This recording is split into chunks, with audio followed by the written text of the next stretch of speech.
So let's talk about the other side of the ball with the Baltimore Ravens. Are they going to forever run into this Chiefs juggernaut and the matchup just doesn't suit them? Are they going to be able to figure that out? Is it a case of that there are limitations there that they're not going to get over, Caleb? I think in this game, Lamar Jackson needed to be perfect. That's kind of what Patrick Mahomes and the Chiefs, their talent on offense means the other offense has to be just as perfect and has to be spot on, or you're never going to score enough points to keep up with them. And so I think what we've seen the 3 times that Jackson and the Ravens have played the Chiefs, he hasn't been at his top game. I mean, we saw his passing last night was, left a lot to be desired. He missed on several different occasions that he needed to hit. So I think until, his performance can rise to the level of Patrick Mahomes in those head-to-head matchups, they're going to keep being their kryptonite, as Jackson said last night. I mean, there's a problem developing in that they're losing exactly the same way every time they lose a game. Now, they don't lose many games. I would fear for them a little bit, and it's a good problem to have. It's not fear for them like first overall pick fear for them. I think they have to win a Super Bowl early in this Lamar Jackson window because he is never going to be surrounded with a better situation than he is right now. And I include the coaching staff in that as well because I don't think Greg Roman will be there forever. And he kind of needs to... old coach that Matt wants to see in a head coaching job. I mean, I'm really surprised he didn't talk about Wink Martindale and Matt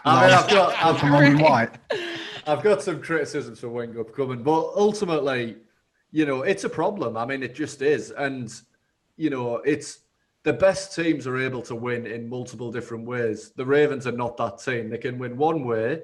They're very good at winning that way and therefore win a lot of games that way. Like, limited teams generally don't win as many games as Baltimore do. But ultimately, it's going to catch up with you. It's caught up with them in the playoffs the last 2 years and in both games against the Chiefs. And you fear that the ceiling for Baltimore has been a really great team who win 12 to 14 games in a season, but then will come up against an opponent who can make them play left-handed in the playoffs. And right now, what we're seeing is they can't win left-handed.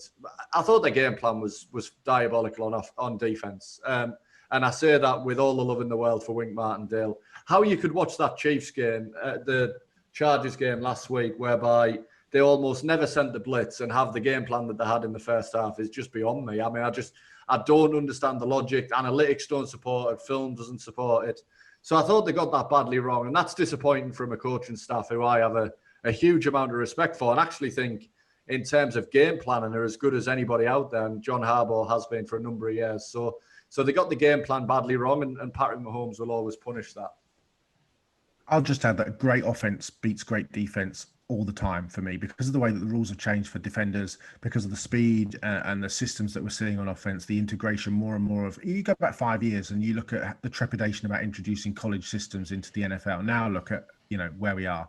I think last night proved that great offense will always overcome great defense. And the Ravens do have a great defense, but their offense is just not predicated to come from behind. It's a great running game, but it's not a great passing game. And the Chiefs were just able to contain that. And every time Mahomes was on the field, you look at the weapons he's got to throw to, it just felt like he could score at will. And at one point, before the fumble in the third quarter, it looked like the game could get ridiculously out of hand for Baltimore.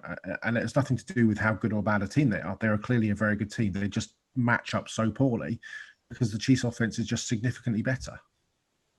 It reminds me a little bit of Colts Patriots when of course the it does. Were very but they bring the Patriots into it. They were very obviously the best two teams in the league, but one was their kryptonite, and that's a difficult position to be in. We saw how long that went on for, and it's not a nice position for the Ravens to be so close yet so far away if they match up so poorly against such a great team.